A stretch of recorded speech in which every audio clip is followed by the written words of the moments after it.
Oh, where do we begin today, team? Where do we begin? Mortgage rate outlook is changing. Formation has changed. We're going to talk about that. Gas prices hit a national average over $5, which is a record high, so that's not helping anything. Jobless claims came in higher. Mortgage demand has fallen to a very low level. And what I believe what has caused what's happening today is the headline I have on the screen. And I believe this is where the real concern is, particularly in the bond market, where inflation really is a problem. You know, you could say that, hey, you know, inflation might be good for the stock market, might be good for some companies because they can charge more for things, maybe costing them more, but they can charge more, and then it looks like their revenue went up. But you really can't say anything positive about inflation for bonds. They just can't. It's not good. It's bad, bad, bad.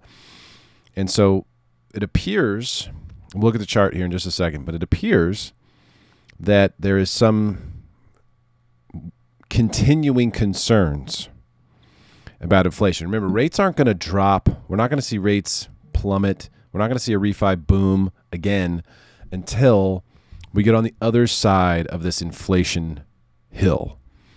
And if it feels like, hey, we might be at the top of that. Remember, we had a couple of people that were calling that, hey, inflation, we've seen the worst of it. Goldman Sachs, in fact. If we thought we were at the top of the mountain, but we're really halfway up, then yeah, that's going to cause further pain pretty much across the board. So we really don't know. We have to keep watching this, but there is tomorrow inflation report that's coming out. A lot of the experts are saying recession is a 2023 thing now. The Friday's key inflation report. Let's go ahead. Let's get through this here. Derrick Evans, VA home loan specialist. Doing a lot of non-QM these days. We can do it all, but really enjoy helping veterans. NMLS 155010. Call, text me, email me if you want to buy or refi. We're getting cash out now, doing debt consolidations as well. That's a thing again. So tomorrow's report,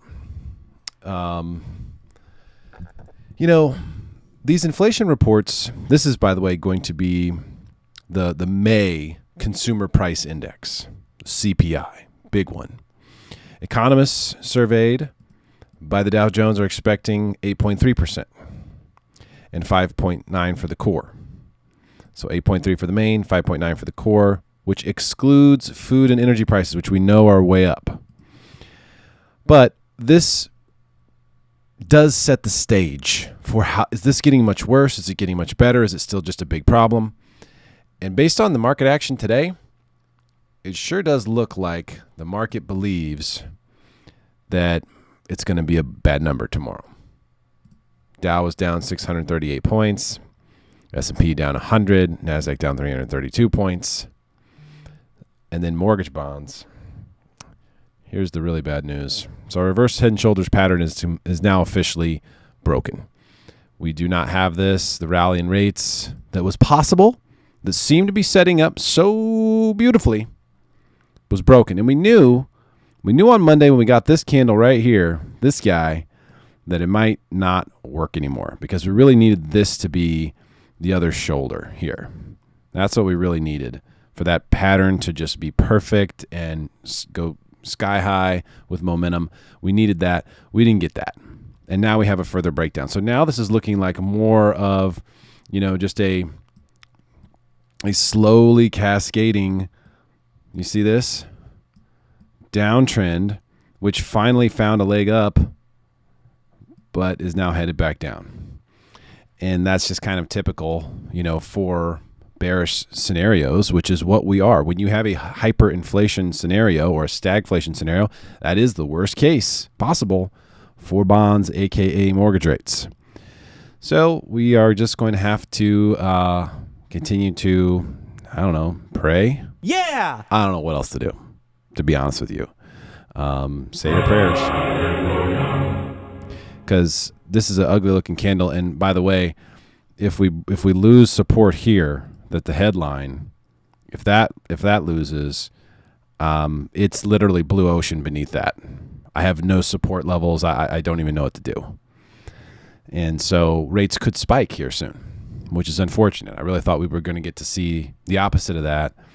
But you know what I didn't see today, even though we're down 52 basis points, that I didn't see a lot of banks eager to reprice for the worst, which means that they were sort of prepared and expecting this. Maybe there's something they know that we don't about what number is going to come out tomorrow. I don't know. But usually Friday's not a good day for pricing, not a good day to check rates, as the weekend hedge is always bigger the more volatile the market is. And right now the market's pretty darn volatile. David Einhorn says the Fed is bluffing, doesn't have the tools to squash this inflation. They do, but he's right about the fact that they really aren't using them. I mean, at this point, they've raised rates 0.75%, and we've been into hyperinflation for over a year. So they essentially haven't done anything. They basically haven't done anything yet. So I disagree with him. They do have the tools. The problem is they're not willing to use it. They would rather just sit on the sidelines and talk about it. Check, please. Idiots. Mortgage demand falls to the lowest level in 22 years. Yikes. Rising rates, slowing home sales. This is all true. Rates are rising. They have been rising. Applications are definitely down. Referrals are down. That's why I have so much time. I should be making a lot more videos. But the deals that we do have right now are like bubblegum and duct tape, every single one. So it's just requiring a lot more time. We're hustling. You think people in the industry right now, we're hustling. We're not around twiddling our thumbs. We are hustling. And it's just tough. It's tougher right now. So I've never been more available. If you have questions about a home loan, refi, buy, etc., give me a call, shoot me a text, send me an email. That's what I'm here for. Happy to help. Talking to people every day, doing really cool stuff. A guy today is looking to buy a $4 million Airbnb property that he can live in near PB. Super, super awesome setup. There's so many opportunities out there. We went through every single thing with this property, and it's really, really solid deal. So even in a situation like this where the market's gotten weird, rates have gone up, there's still opportunities out there. Jobless claims hit 229,000, highest level since January. So that's not ideal, but undoubtedly we're due for some layoffs. The question is, how bad will it be? You know, we've had this imbalance where employers have been looking for labor for so long that, you know, you have situations where I know guys who are rich individuals, and their tenants had issues with this or that, and they literally couldn't get the labor to go fix it, and they had to go do it, figure it out themselves, move heavy stuff, all kinds of crazy things. So when you see imbalances like that, you know the pendulum's got to swing back to the other side, and that's what we're seeing right now. You're going to see some layoffs. You're going to see less crazy offers out there for people who are hunting around and shopping the job market. Things are going to just simmer down a little bit while people figure out what's happening next. Gas, this is what's funny, the way that she framed this. The more gasoline rises above $5, the greater risk there is of recession. Why don't you say something that's the most obvious thing ever, but also basically false because of the fact that we are almost guaranteed to be in a recession at the end of this month, unless something turns around quickly, like on a macro level, which isn't happening. We will be in a recession by definition at the end of this month. So while you could say this just in general any time, and it's probably true, such a weak headline. Come on, Patty. And she, by the way, she wrote this article. She's not the one who wrote the headline. I shouldn't even mention her name. More gasoline rises above $5. So gasoline hit $5, first time ever, national average. Gas is one of those things that's going to continue to be impacted by what's going on in Ukraine. See, oil's up to $121. That's not the highest oil's been, but it's sustaining these really much higher prices for longer than people have believed that it could. Gold, the yellow rock, is still, in the 1800s, so that's okay. I think Bitcoin is still right around 30,000. It's been kind of hanging out there forever. Hard to say what happens next with any of this stuff. We're in uncharted waters right now, pretty much. If you think about the last time this happened was 40 years ago, last time we were in a situation like this as a country, look at what's changed in 40 years. I mean, technology, the way companies exist, the interaction between consumers and businesses. I mean, everything is just absolutely so different. You really can't say that we can count on what happened back then to happen now. but I think it's the best thing we've got to look at. So that's what we've been doing.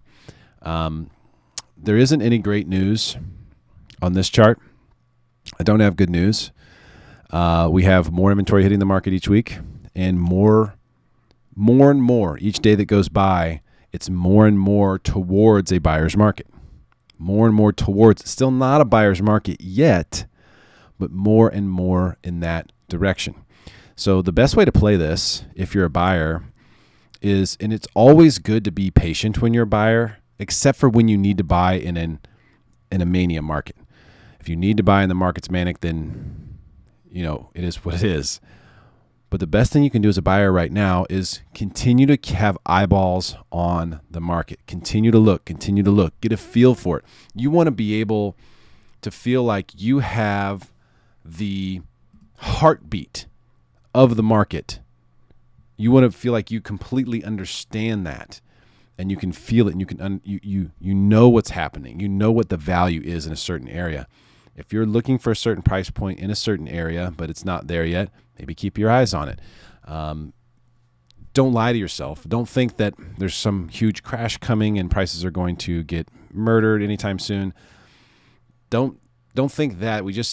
There's no reason to think that. But are we seeing opportunities for buyers? Yeah. Some of the best opportunities we've seen in years for buyers right now.